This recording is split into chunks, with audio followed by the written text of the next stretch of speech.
Hello everybody and welcome back to Tyler's Entertainment Corner. Today we are going to do another Taylor Swift video. Today we are going to be reviewing the album Folklore. Now, Folklore is as I said in the previous video with Evermore, Folklore is the sister album to Evermore. Folklore came out before Evermore, during the same year. Folklore came out, I believe, around March, April, I believe it came out sometime around May in 2020, and Evermore came out in October, I think, of that same year. Folklore was written during the height of COVID. Basically, Taylor Swift was like, I'm gonna do what I do best since I'm in lockdown and I can't go anywhere or do anything, so she decided to write albums. She ended up writing 2 albums that are kind of sister albums. Both Folklore and Evermore are like indie folk sort of music. A complete 180 from what she's used to doing, which when this album came out, we were all used to pop because of Red, 1989, Reputation, and Level. So we did not expect this type of album, let alone any album. None of us really expected an album because, for one, we were all in lockdown, so we didn't think that she was writing music. And 2, before we got into this whole period of where she's constantly releasing albums every few months, whole cycle would be a 2-year cycle where she would just come out with an album every 2 years. And before COVID, that never really changed except for Reputation, but I'll get into that story when I talk about Reputation. So it was middle of 2020, it was the height of COVID, everyone was locked down, everyone was stuck in their houses. At some point everyone had COVID, it felt like. I had COVID at some point. But so we weren't expecting an album until at least 2021, but with COVID, no one knew what was going to happen. So what ended up happening was none of us were expecting it, and she was like, surprise, here's an album. And then 7 months later, she was like, surprise, here's another one. So 2020 was an interesting time.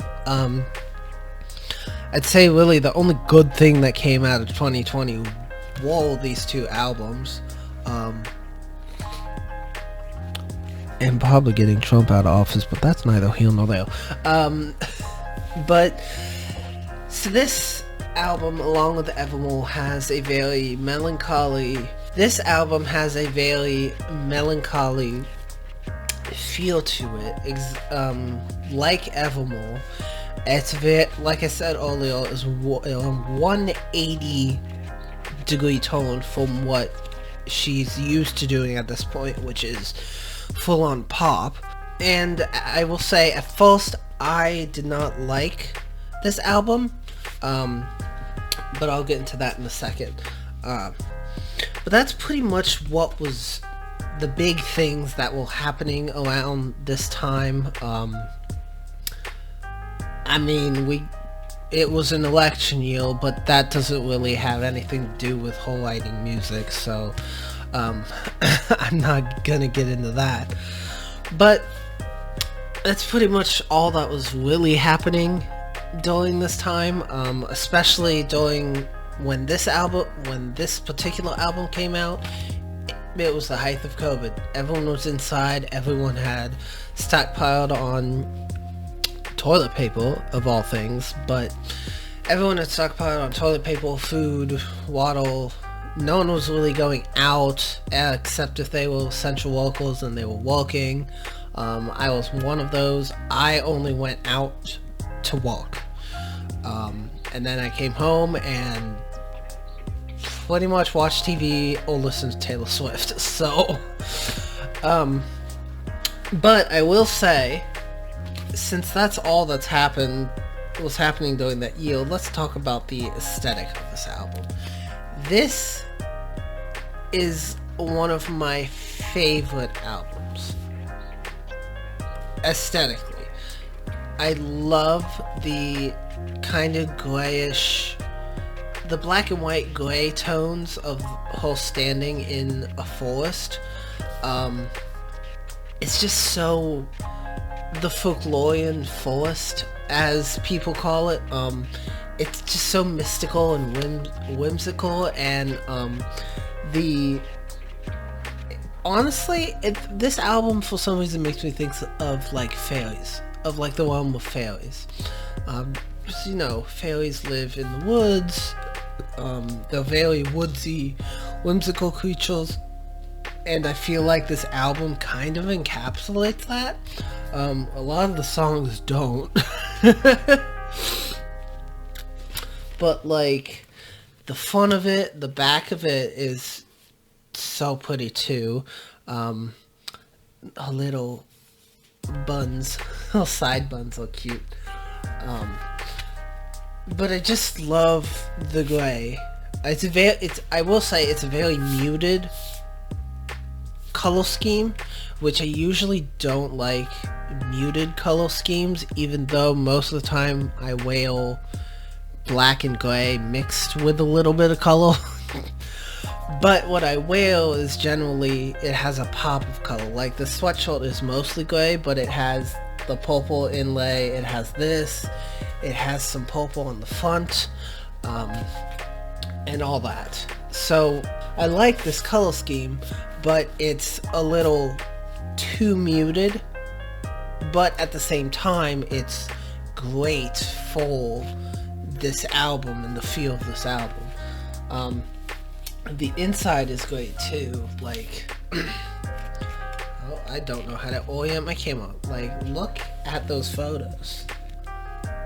Those photos are just great. Yeah, the camera doesn't know where to focus right now. But essentially, this album has... There aren't really any like super exciting songs on this album. There's no pop songs. There's no classic rock songs. There's no really country songs. It's a completely new... I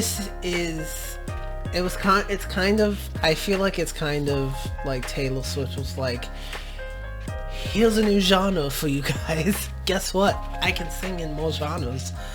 And I can make music in more genres. Because that's kind of what happened, is that we would all expect the next album to be pop, because the previous 3 albums were pop. Level is like a girly glitter pen gel pop.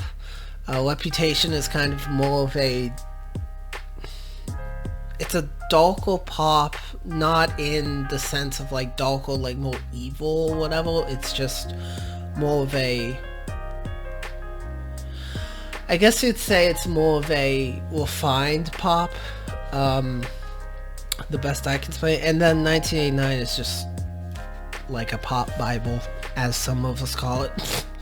But anyway, back to this album. The songs are mostly, I would say, melancholy, gentle, kind of just flowy songs. It's a pretty coherent album in a sense. And all of the songs are great. I mean, all the songs are great.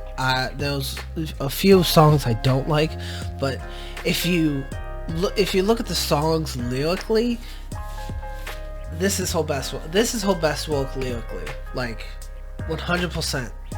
This one and Evermore are her best lyrically written albums. Like, out of 10 for in terms of lyrics, I would give this a 12 out of 10 for the lyrics. The lyrics are so like symbolic, and it's like, she basically showed us that she's a poet when it comes to songwriting, and that she could write songs that had such deeper meanings than what the surface words tell you. And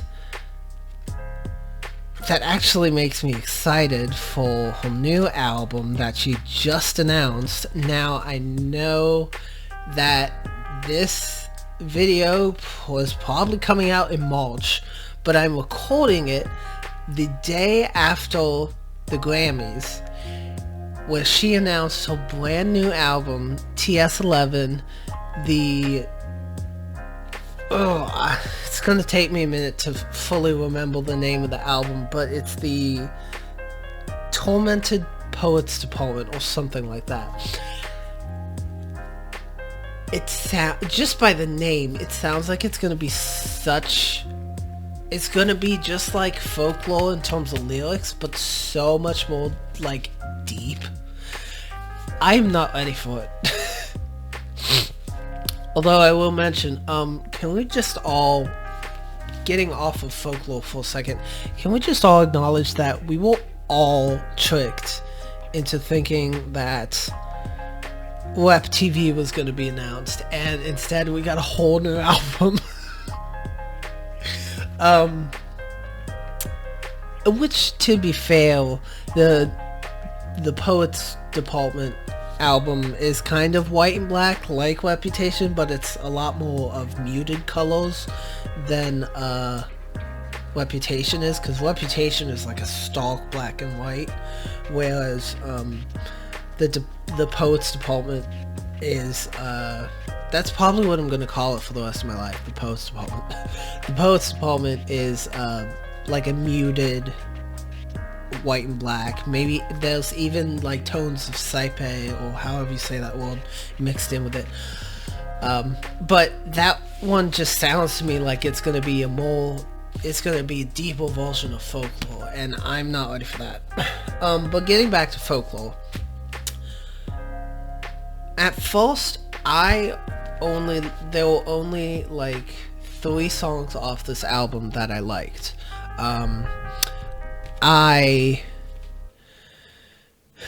After the first 3 listens, I only liked maybe like 4 or 5 songs. But I eventually did watch the Long Pond Studio session on Disney Plus about it, and that toned my brain around. It was like, wow, Folklore is a much better album than I originally thought it was.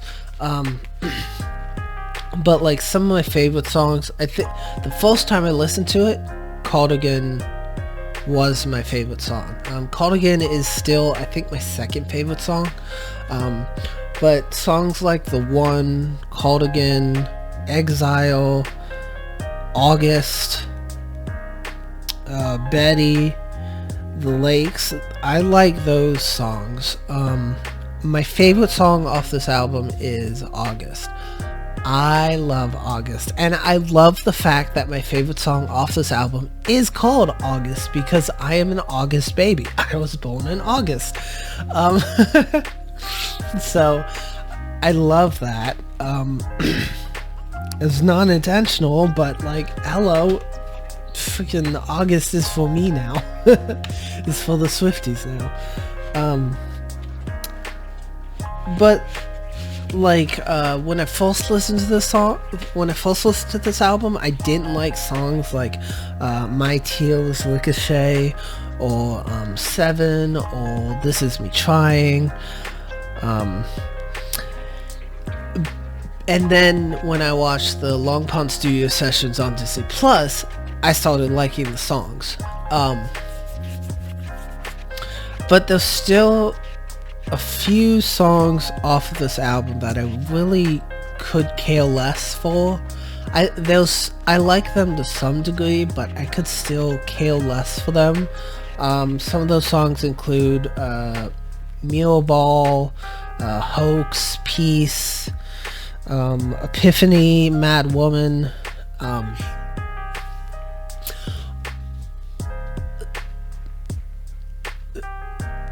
With those songs, I can't find a connection to them, even after watching the explanations as to why those songs were written. I just couldn't find a connection with them, which I'm not going to find a connection with every single song Taylor Swift writes. I know that. Because right now, Debut is still my least favorite album because I only like 5 songs off of it. Now, that's not to say that'll change when Debut TV comes out, because it probably will. Because there were a few songs on 1989 I didn't like, and then 1989 TV came out, and it was like, oh, now it's a no-skip album. Okay, cool. But I'll get into that when I get into talking about those albums. So I said last time that I would get into it, and I'm going to, but there was a love triangle in this album. It's not real, it's fake. Taylor goes into that in the Long Pond Studio Sessions documentary, that Folklore and Evermore, at least for the most part, are albums about fictional characters, and these are really the only 2 albums that are not about her life. Like, these songs can probably be contributed to her life and what she has gone through, but she's put them on to fake characters and everything like that. The only song that I know of from Folklore that is specifically about Taylor is The Last Great American Dynasty. But even then, that's more about the house that she ended up buying, and the history of that house, which I will say I didn't know that at first. I thought it was just a fake. I thought she had just written a song where it was like, oh, here's this house, some party people lived in it, and the woman who liked to party too much ended up unintentionally killing her husband because she partied too much and his heart gave out, and then she left and the house was dormant for years, and then I decided to buy it. But I found out that she's actually talking about the house. I can't remember where it is anymore. I think it's in New York. I don't know. But it's about a real house that she bought and the actual history of the house. And I was like, wow, that's so cool. But the love triangle is Betty, Cardigan, and August. Now, this love triangle, so we first get, so the songs in order, we get Cardigan,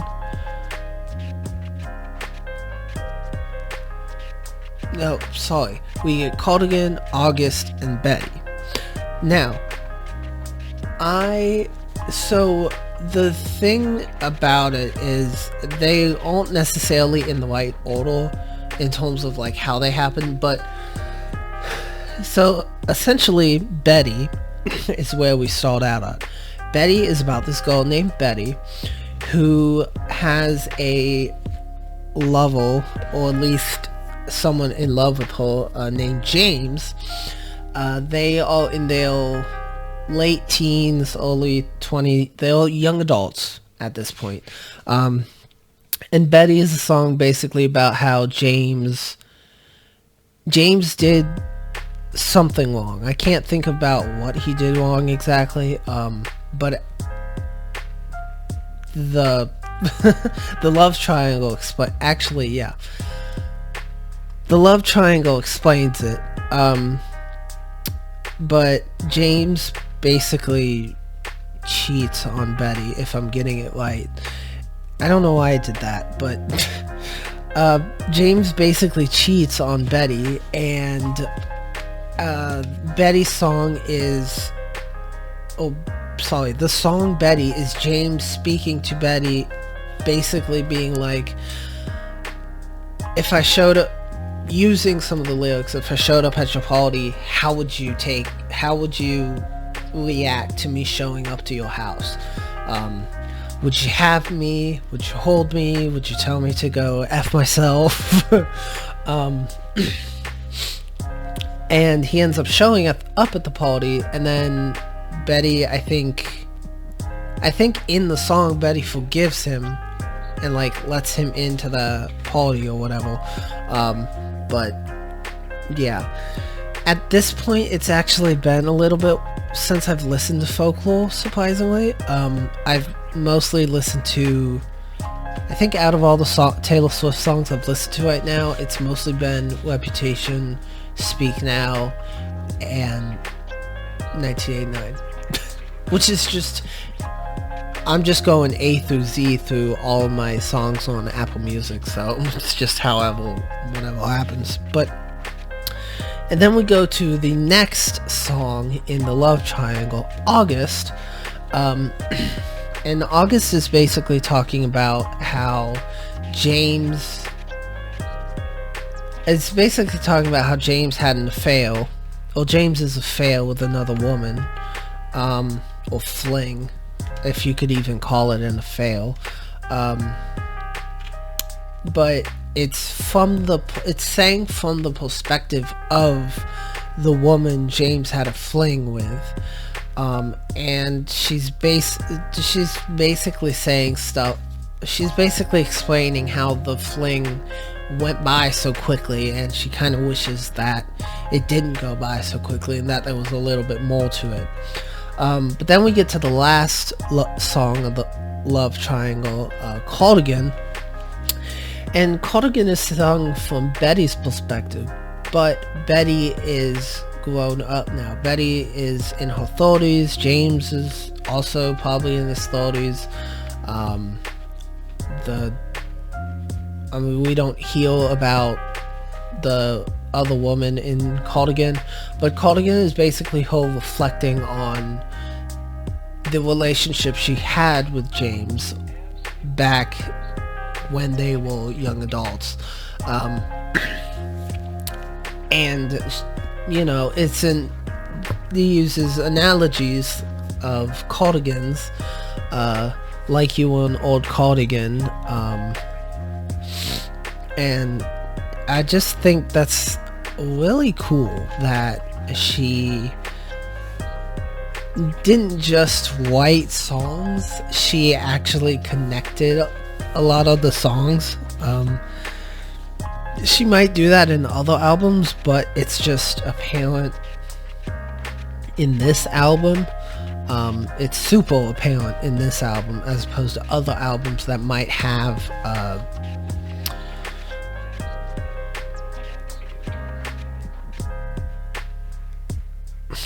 it's just super apparent in this album, when it's probably not as apparent in other albums.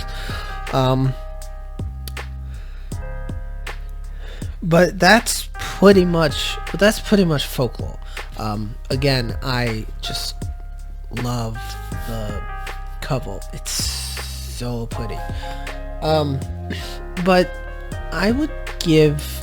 So, in my ranking of this, and y'all don't come for me, I think overall as an album...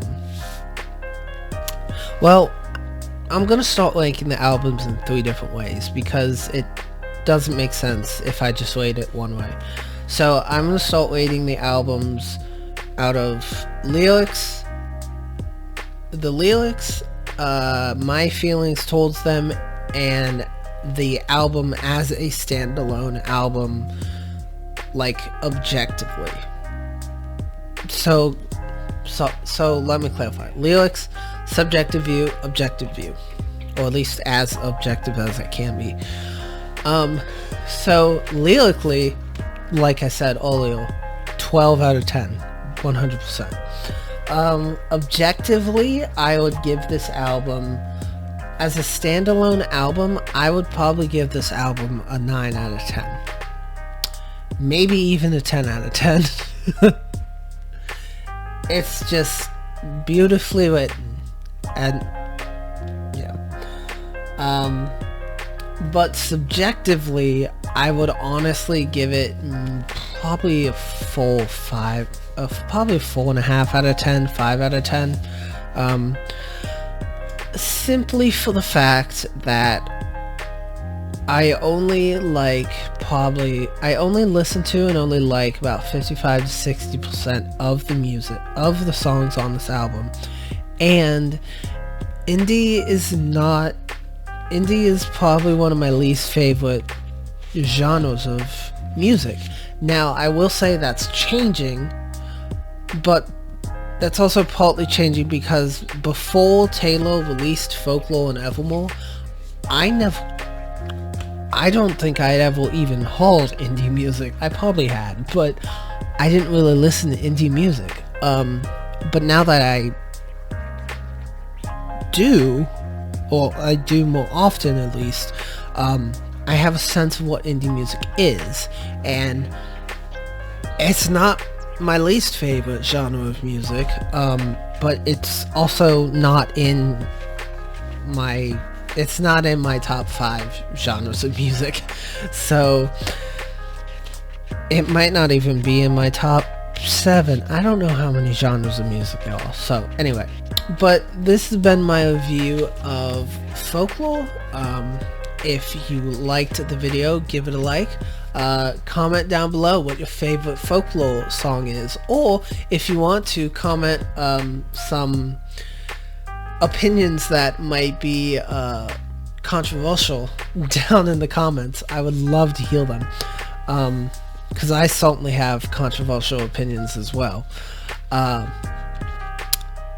But also subscribe to the channel so that you'll see the rest of these videos, especially when Web TV and Debut TV come out, but also when we get our hands on the Poets Department. I can never remember the first word, but especially when we get our hands on the Poets Department, I will be reviewing that, and that'll be a more like genuine, that'll probably be more genuine like first reactions to it, whereas all the albums that I have now we've had for years. I mean, Speak Now, the TVs, technically we've only had Speak Now and 1989 TV for a year, not even a year, but like we've had Speak Now since she was like 20, and we've had 1989 since like 2014. So definitely subscribe if you want to see more of these, because there will be more. But that is it for now, and I will see all of you in the next one.